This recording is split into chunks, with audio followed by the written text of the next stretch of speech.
नमस्कार बच्चों, हम पढ़ रहे हैं काव्य शास्त्र। काव्य शास्त्र में हमने अलंकार पढ़ लिए, शब्द शक्ति पढ़ ली, काव्य दोष पढ़ लिए, काव्य गुण पढ़ लिए, काव्य रीति पढ़ लिए। छंद को भी हमने संक्षिप्त में पढ़ लिया था सांकेतिक रूप से। जहाँ जहाँ कविता में छंदों का प्रयोग हुआ था वहाँ मैं आपको छंदों के बारे में बताती जा रही थी। आज से हम छंद का विशद और विस्तार से अध्ययन करेंगे। तो आइए देखते हैं छंद क्या है। बेटा, प्राचीन काल से ही भारतीय काव्य में छंद योजना एक बड़ी कठिन साधना रही है। छंद का सर्वप्रथम प्रयोग हमको, यदि हम भारतीय साहित्य में देखें, साहित्य के इतिहास में देखें, तो सबसे पहले हमको छंद शब्द का प्रयोग ऋग्वेद में मिलता है। और छंद का महत्व साहित्य में यह है कि जिस तरीके से गद्य को शुद्ध रूप से बोलने लिखने के लिए हमें व्याकरण के ज्ञान की आवश्यकता होती है, अर्थात गद्य का नियामक व्याकरण शास्त्र है, उसी प्रकार पद्य काव्य का जो नियामक है वो छंद शास्त्र कहलाता है। अब सवाल उठता है, गद्य किसे कहते हैं? जो छंदमयी रचना होती है उसको हम गद्य कहते हैं, और जो छंद विहीन रचना होती है, जो छंदमयी रचना होती है उसे हम पद्य कहते हैं। और जो छंद से विहीन रचना होती है, वाक्यों में सृजित होती है, उसे हम गद्य कहते हैं। जिस तरीके से गद्य रचना वाक्यों में विभक्त होती है, उसी तरीके से जो पद्य रचना होती है वो विभिन्न चरणों में विभक्त होती है, और प्रत्येक चरण में निश्चित मात्राएं या निश्चित वर्ण होते हैं। उन्हीं के आधार पर हम छंदों के नाम रखते हैं और उसे उस छंद के नाम से पुकारते हैं। तो विस्तार से पढ़ने से पहले आइए देखें तो सही, छंद का शाब्दिक अर्थ क्या है। बेटा, छंद शब्द चद धातु से बना है, जिसका अर्थ होता है खुश कर देना, प्रसन्न कर देना, आह्लादित कर देना। क्योंकि छंद के जो प्रत्येक चरण में मात्रा और वर्णों की जो संख्या होती है वो नियमित होती है, और नियमित संख्या के विन्यास से एक आनंद, एक प्रसन्नता, एक आह्लाद पैदा होता है। इसलिए छंद का जो शाब्दिक अर्थ है आह्लाद पैदा करना या खुश करना, इस आधार पर छंद की यदि हम परिभाषा निकालें तो ये निकलेगी कि वर्णों या मात्राओं के नियमित संख्याओं के विन्यास से जो आह्लाद पैदा होता है और उन नियमों से बंधी हुई जो नीति है, नियम है, उसे हम छंद कहते हैं। तो ये हमने छंद का अर्थ और छंद की परिभाषा देखी। अब हम देखते हैं कि छंद के क्या अंग होते हैं। बेटा, छंद रचना, जैसा कि अभी हमने बताया आपको कि छंद रचना की एक विशिष्ट प्रक्रिया होती है, एक निश्चित की हुई प्रक्रिया होती है जिसके आधार पर छंद की रचना होती है। और छंद की इस रचना प्रक्रिया को समझने के लिए बहुत जरूरी है कि हमें छंदों के जो विभिन्न अंग हैं, जो छंदों के विभिन्न अंग हैं, 6 अंग माने गए हैं छंदों के, उन विभिन्न अंगों का भली भांति ज्ञान हो। क्योंकि इन छंदों के यदि इन अंगों का हमको पूरी तरीके से ज्ञान नहीं होगा तो हम छंद नहीं समझ पाएंगे। रट भले ही लें कि इसे दोहा कहते हैं, इसे सोटा कहते हैं, इसमें इतनी मात्राएं होती हैं, रट लेंगे, लेकिन हम छंदों को ढंग से समझ नहीं पाएंगे। तो आइए पहले छंदों को पढ़ने से पहले, अलग अलग छंद को पढ़ने से पहले हम इन छंदों के अंगों को देख लें कि छंद के क्या अंग हैं। तो मुख्य रूप से छंद के 7 अंग माने गए हैं। सबसे पहला चरण, पद या पाद। जैसे मैंने कहा ना, कविता की जो पंक्तियां होती हैं उनको हम चरण या पाद या पद के नाम से जानते हैं। दूसरा अंग है वर्ण और मात्राएं। जो अभी मैंने आपसे कहा कि छंद की प्रत्येक चरण में कुछ निश्चित मात्राएं या कुछ निश्चित वर्ण होते हैं जिनके आधार पर उस छंद को अभिहित किया जाता है और छंद का नाम दिया जाता है। और एक संख्या और क्रम, किस संख्या में और किस क्रम में वो चीज आगे बढ़ेगी। चौथा अंग है इसका गण, कि वर्णिक छंद में ये गण आपको समझ में समझाएंगे हम कि 3 वर्ण का जो समूह होता है उसे हम गण कहते हैं। और गति, जो कविता हम पढ़ रहे हैं उस कविता की लय, उसे हम गति कहते हैं। और छठा जो इसका अंग है वो है यति, यति मानी विराम। जब हम कविता पढ़ते हैं तो बीच बीच में हम विराम देते हैं, विराम चिन्ह पढ़े ना आपने, और विराम चिन्हों का कितना बड़ा महत्व होता है कि उनसे अर्थ का अनर्थ हो सकता है यदि हमने सही जगह विराम नहीं लिया है तो छंद का विराम। और एक होती है तुक, तुक मतलब तुकांतता। इसके आधार पे भी हम छंदों को 2 भागों में बांट सकते हैं कविता को, तुकांत और अतुकांत। जो अंतिम जो वर्ण या मात्रा होती है जिनमें तुकांतता होती है उसको हम तुक कहते हैं, जो तुकबंदी को बनाते हैं, कैसी कविता की तुकबंदी को बनाते हैं। तो इस प्रकार हमने देखे कि ये छंद के 6 अंग हैं जिन्हें याद करना, पढ़ना और समझना बहुत ही आवश्यक है। आइए विस्तार से पढ़ें इन अंगों को। यदि हम इन अंगों को विस्तार से नहीं पढ़ेंगे तो छंद को नहीं समझ पाएंगे।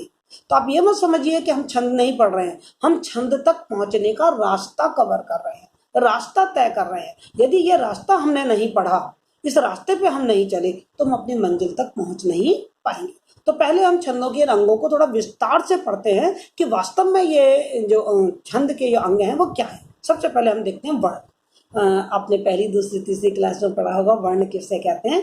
वर्ण मतलब अक्षर जिसके और ज्यादा टुकड़े ना किए जा सके, मतलब भाषा की सबसे छोटी इकाई ध्वनि जिससे खंडित ना किया जा सके उसे हम वर्ण कहते हैं। जैसे क, अ, ये क्या है, वर्ण है। ठीक है, आगे इसका डिटेल हम इसे हाँ नहीं पढ़ेंगे, बस हमारे लिए इतना ही काफ़ी है कि इनको हम वर्ण कहते हैं। बाकी आपने पढ़ा है कि वर्ण के 2 भाग होते हैं, स्वर और व्यंजन। वो एक अलग व्याकरण का नियम है, उसमें पढ़ेंगे इस चीज को। यहाँ हमारे लिए इतना जानना काफी है कि वर्ण जो ध्वनि होती है, छोटी ध्वनि होती है जिसको और अधिक खंडित नहीं किया जा सकता, उसे हम वर्ण कहते हैं। ठीक है, जैसे मैंने बोला कि साँच बरोबर तप नहीं, तो साँच कौन, कितने वर्ण है, स और च, इतना काफी है यहाँ पर। उसके बाद हम देखते हैं कि ये वर्ण के 2 भाग होते हैं। यदि छंद में हम देखें, एक लघु और एक जिसे हम ह्रस्व भी कहते हैं, और दूसरा दीर्घ। उच्चारण के आधार पर ये अंतर किया जाता है, लघु और दीर्घ। जिन वर्णों के, जिन मात्राओं के उच्चारण में कम समय लगता है उसे हम ह्रस्व स्वर कहते हैं, और जिनमें के उच्चारण में लघु स्वर से दुगना समय लगता है, ज्यादा समय लगता है, वो हम दीर्घ स्वर कहते हैं, जिसकी 2 मात्राएं गिनी जाती हैं। जैसे सब आपको मालूम है, स्वर अ, ई, उ, री, ये हो गए आपके लघु, और आ, ई, उ, ए, ऐ, ओ, औ, ये हो गए आपके दीर्घ स्वर। तो इस तरीके से आपको ये 2 वर्ण और उनके 2 प्रकार याद रखने होंगे। अब वर्ण की गिनती के भी नियम हैं। जब हम छंद में वर्णों की गिनती करेंगे तो कैसे करेंगे, ध्यान दीजिए, हर कहीं आपको ये चीज मिलेगी नहीं। देखो, जब वर्ण की गिनती हम छंद में करते हैं तो उस समय हम केवल स्वरों का ध्यान रखते हैं, व्यंजन का ध्यान नहीं रखते। जैसे मान लो आपका शब्द है स्वास्थ्य, तो स्वास्थ्य में स आधा है, इसमें स्वर नहीं है, तो इसको वर्ण नहीं गिना जाएगा। वाह, इसमें स्वर लगा हुआ है, ये गिना जाएगा। फिर आधा से आ गया, इसमें स्वर नहीं है, ये नहीं गिना जाएगा। फिर आधा थ आ गया, इसमें स्वर नहीं है, इसे नहीं गिना जाएगा। तो या उसमें अ स्वर मिला हुआ है, वो गिना जाएगा। तो स्वास्थ्य है, इसमें केवल 2 ही वर्ण गिने जाएंगे, एक व वाला, वा वाला, और एक य वाला। आधे स और आधे थ वाला वर्ण नहीं गिना जाएगा। इस बात को आप वर्ण की गिनती करते समय याद रखें, जो मैं आपको बता रही हूँ।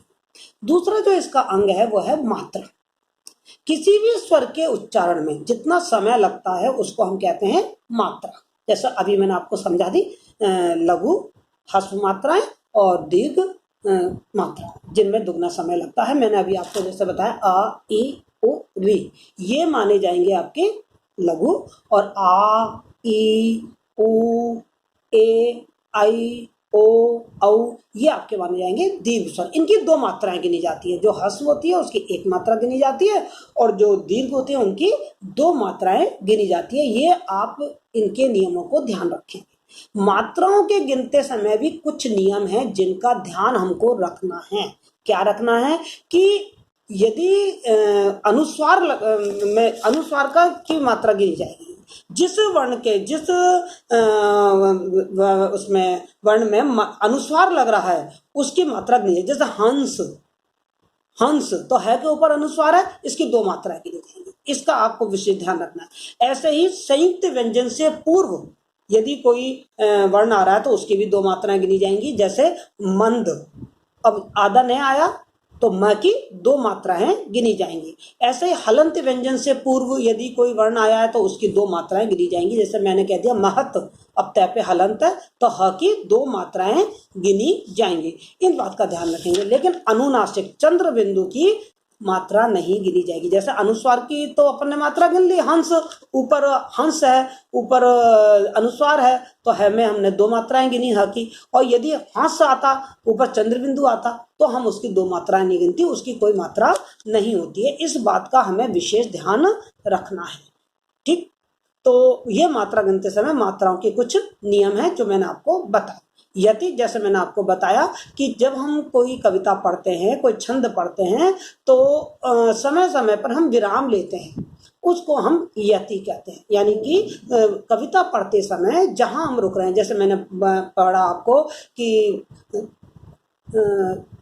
बड़ा भया तो क्या भया, रुकी में, जैसे पेड़ खजूर, रुकी में, पंछी को छाया नहीं, रुकी में, फल लागत अति दूर। तो जहां जहां मैं रुकी हूं इसे विराम, इसको यति कहेंगे। ठीक है। अब गति क्या कहते हैं कि छंदों को पढ़ते समय जो प्रवाह होता है, जो लय होती है, उसको हम गति कहते हैं। यदि हम उसमें बीच में रुक रुक के पढ़ेंगे तो छंद का ना आनंद, ना रस की निष्पत्ति होगी, ना उसका आनंद हम प्राप्त कर पाएंगे, नहीं हम उसका सही सही अर्थ ज्ञात कर पाएंगे। जैसे झूठ बरोबर तप नहीं, अब इसको मुझको एक साथ बोलना है, ऐसे नहीं झूठ बरोबर नहीं, इसका एक लय है, झूठ बरोबर तप नहीं, झूठ बरोबर सच बरोबर तप नहीं, तो ये एक लय हो गया, झूठ बरोबर पाप। ठीक है। तो इस तरीके से हमें लय का ध्यान रखना पड़ता है, इसे हम गति कहते हैं। छंद में क्या कहते हैं, इसको हम गति कहते हैं। तुक, छंदों का जो पदांत होता है, जो पदांत में जो अक्षरों की समानता होती है, आवृत्ति होती है, उसे हम तुक कहते हैं।